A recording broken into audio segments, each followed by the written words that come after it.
शान्तं शाश्वतं प्रमेयमननं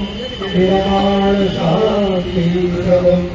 ब्रह्मा शम्भुपरीन्द्रसेव्यमनुतं वेदान्तवेदं विभुं रामानुजं जगदीश्वरं सुरनुमायामनुष्यं हरिं वन्दे करुणाकरं रघुवरं गोपालचूडामणिं रामाय रघुपते हृदयस्मदीये सर्वं वदामि श्रवणात्मा भक्तिं प्रयच्छ रघुपुङ्गो निर्भरां मे कामादिदोषरहितं कुरु मानसं च अतुलितबलधामं हेमशैलाभदेहं